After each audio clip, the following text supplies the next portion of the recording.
Okay, setup 3 of the Inav series. I have a list of stuff that a few people have asked me to do. So, first and foremost, I'm going to say about the radio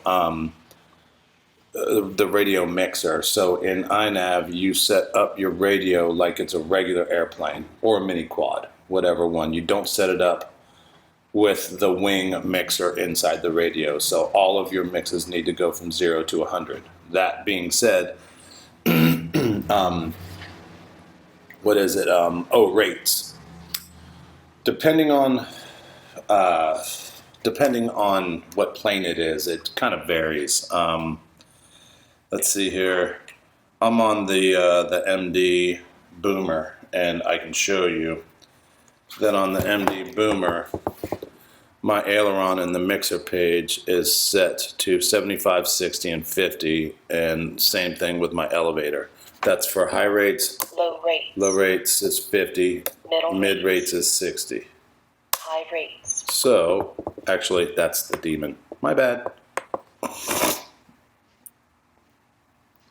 Alright, so MD Boomer. Engine off. 0 volts. High rates. Manual mode. Off.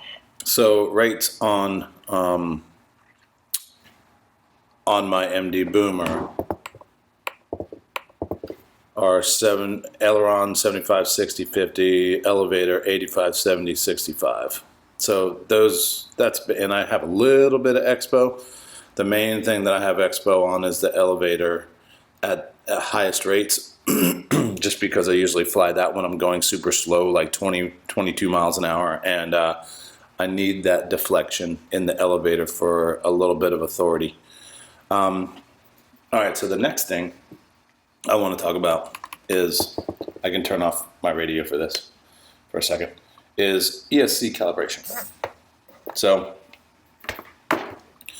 ESC calibration in Inav, especially for all you guys who have 2.4.1, there's no longer ESC calibration in the GUI. You have to go to the CLI. I mean, it is in the GUI in the outputs page, but they're doing what Baseflight used to do now, and they're going to basically 1150 and 1850.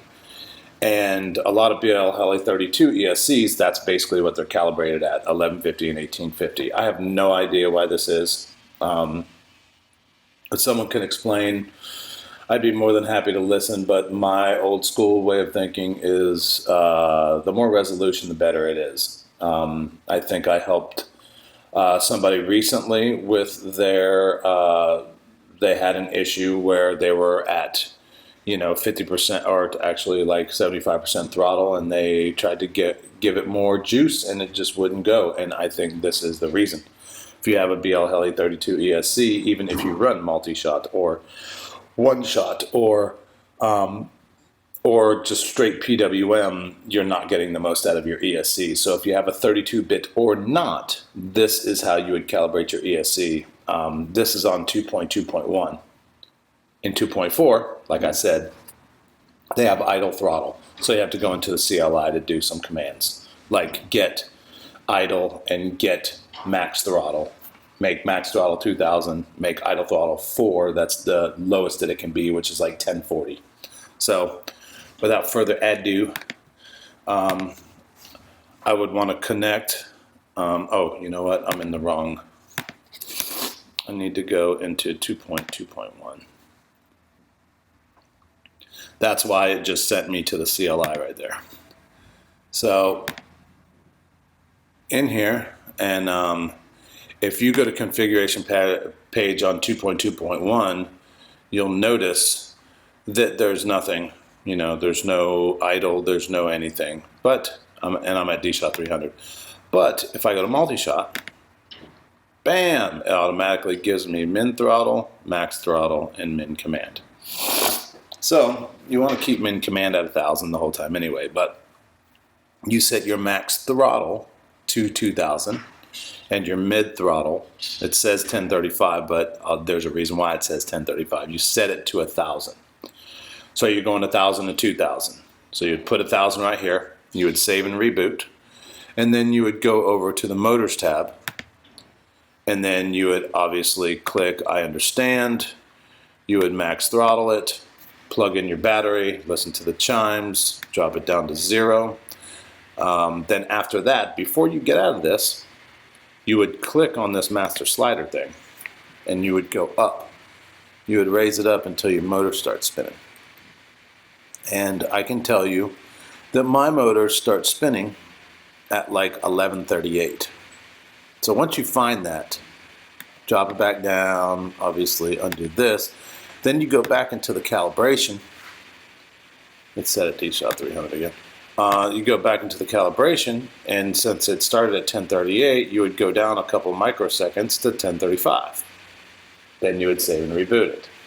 So that is calibration on the analog side, because even a digital not servo, but a digital ESC, most of them can use PWM, and PWM's analog, so it is what it is, but you'll have that resolution. And even if you do go to D-Shot, that's why it's defaulted at 15 in 2.4.1. If you think about what 4 is 1040 microseconds. So 15, it's got to be what? 1150. So is what you would do is, let me save and reboot just because. So then after you do all this, right? So then you go into, and I got to plug in a battery for this. Welcome to OpenTX.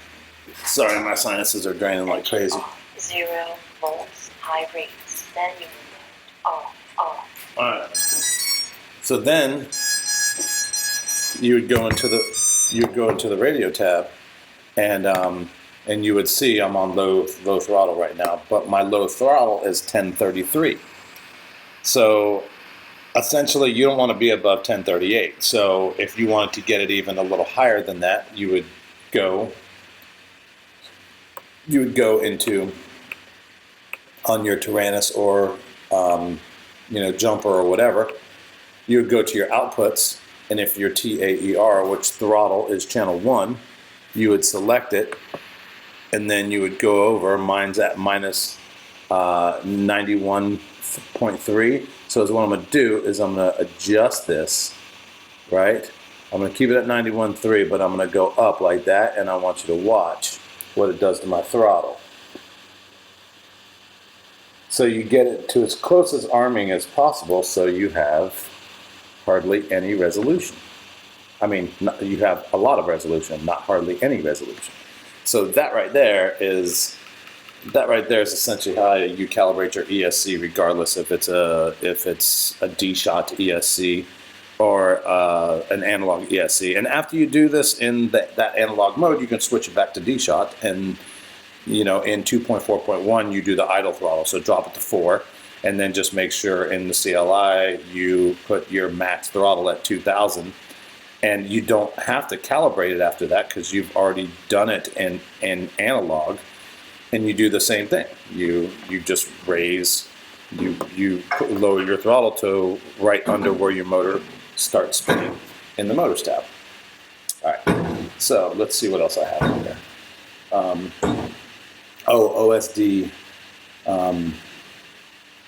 Okay, that's another thing too. So let me tell you something really fast on this. So on your radio, now that my plane is plugged in, so you would go, I don't know if you can see this, but let's see if you can. So if I go to my radio or my RX, and the first one is output map, you wouldn't mess with that, but you'd go to channel map, and right underneath that on mode, go do 12 channel mode, not 8 channel mode. But then go to channel map and go all the way down to the 12th channel, since you're not going to use it, except for LQ. So put LQ there, right? So after you do that, you'll notice on the Inav receiver page, as soon as you plug in, and I'll plug in real fast, you'll notice right now that 7. Engine on. There's Engine 7. off. 7 is my Engine mode step. active. So let's just put that in the middle. So you'll notice that if none of your switches are on, whenever you plug in, hold on. Whenever you plug in, actually, I'm sorry. Let me get out of this. And then Sensor go lost. back. Oh, really? You want to do that? Telemetry lost. All right, so let me.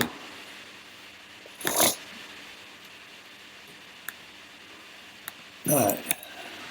I know it's being a little biatch. So, let's see. Plug in, go to receiver tab. Really, it's going to do that to me. So usually the receiver tab, this 12, usually all of it's like straight right here. But because it's being weird, Covered. it's not doing it. But anyway, whenever you plug that in, you'll notice that channel 12 right here goes all the way to 2000. So you know that channel 12 is in fact LQ, which is RSSI. It's actually better than RSSI. So then is what you would do is you would go up here to RSSI channel and make it channel 12, which in turn is what that does is whenever you go to your OSD, it now will show you that you have RSSI right here. I mean, obviously you got to put it there or whatever, but now your RSSI will be active, which now brings me to OSD. Receiver still connected. I know the receiver's still connected. Let me power down and battery off. All right. So for me and my OSD setup, I usually put it on auto.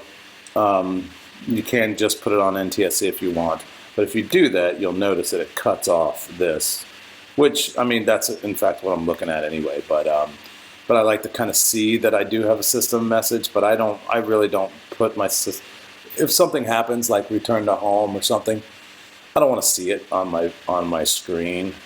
I know that's kind of counterintuitive a little bit, but or like not auto launch, but auto trim. If you do auto trim, it stays on auto trim on the OSD the whole time. I just don't want to see that when I'm flying. So if I have a fail safe, I'll know it because of my RSSI or LQ, so to speak.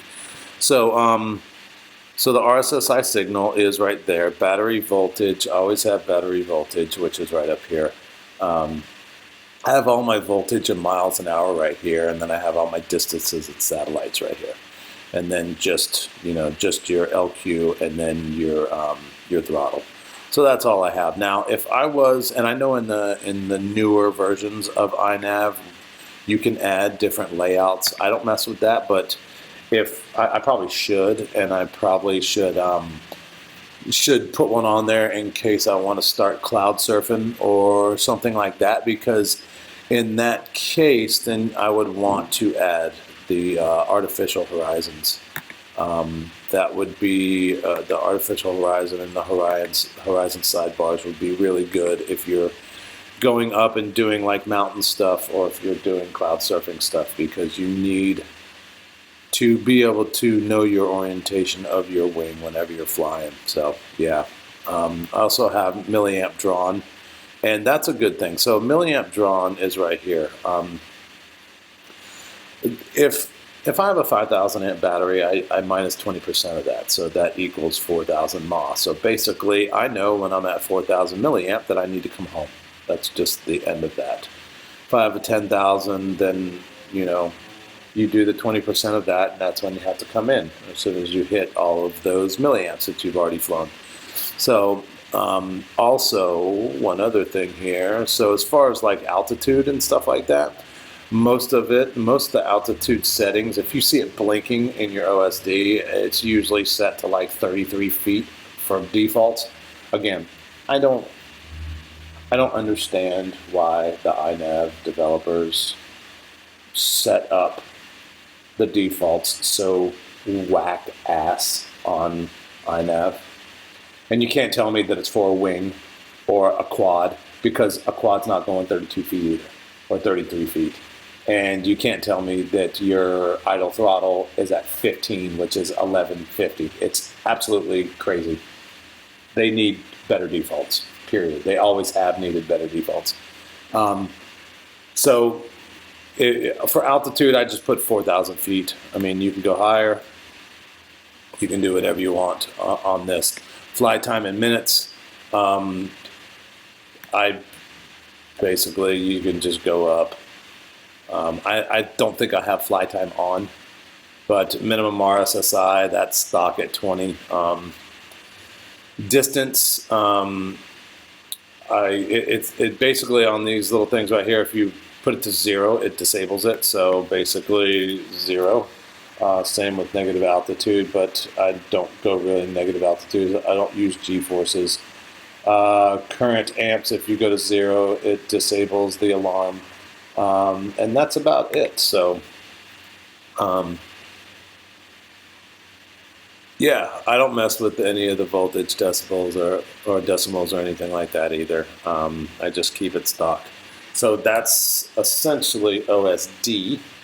I kind of went over rates, did the ESC idle throttle, and yeah, I think that's about it. I don't use LEDs. Trying to think if there's anything else. I don't really use black box on a wing. I used to use black box a crap ton in beta flight before race flight. That was when Josh, I forgot his name, but he started fiddling with black box. I started fiddling around with it at the same time. Yeah, it can tell you a lot, but on a wing, you have one ESC. You're not really dealing with PIDs that much, except in the stabilized mode, so you don't necessarily need it that much, in my opinion. Yeah, that's about it. If anybody has any other questions, something I did not go over, please let me know. I don't think there's anything else. Went over to the flight controller degrees and stuff like that for flying level. G-shot, all that stuff. As far as serial, your receivers and all that, I've covered that. So yeah, I think we're good. If you have any more questions, please let me know. I'll add them in. Have a good one.